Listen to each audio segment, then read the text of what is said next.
Kamusta po mga kabayan? Ito po ang Patrol Abroad.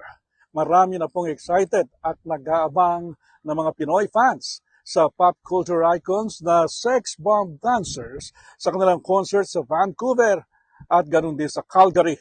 Ang kanilang Canadian tour ay nagsimula lamang nitong July 10.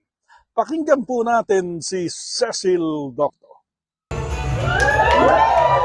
Naging mainit ang pagtanggap ng mga dumalong fans ng sikat na grupo na Sex Bomb Dancers sa presko na ginanap sa Burnaby. Tuwang-tuwa silang makita ng personal ang kanilang mga idolo. Nandito ang grupo para sa kanilang sold-out na Get Get Out concert.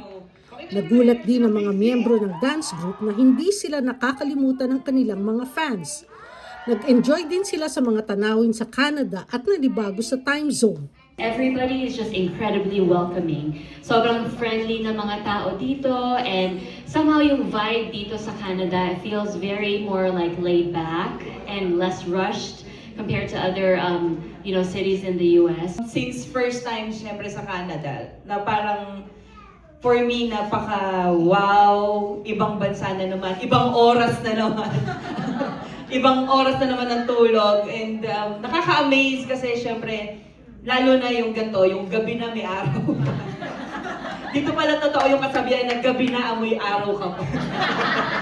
Pero nakakatawa kasi napaka-warm ng mga tao. Parang lalo na kapag nakakasama na namin, especially yung mga kapwa natin Pinoy. And yun yung nakakapagpawala ng mga homesick na nararamdaman namin away from sa mga pamilya namin. Nagpasalamat naman ang leader ng grupo na si Rochelle Pangilinan sa tuloy-tuloy na pagtangkilik sa kanila ng mga kababayan dito sa Canada. Ngayong 2026, dinala niyo po kami dito ng buong-buo. So yung mapapanood niyo pong performance sa amin ay buong-buo din. Hindi choppy. Talagang full load po talaga yung mapapanood niyo. Ngayon, kung kailan kami naging kwarantahin, tsaka kami buo na nakarating dito at hindi basta-basta lang yung stage na pinagpa-perform na namin. And sobrang thankful kami sa lahat ng pinalaki ng Sex Bomb. Sana po Tiniyak naman ni Sex Bomb Jackie na masisiyahan ng mga fans sa todo bigay nilang performance sa kanilang Vancouver show. So same energy po, mga pusong hindi napapagod, mga pusong palaban. Sex Bomb Girls po, yan, mula Pilipinas hanggang Canada, dadalhin po namin sa inyo ang lahat ng energy namin para sa inyo.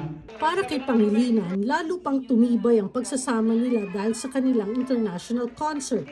Anyay, mas naging malapit ang grupo sa isa't isa.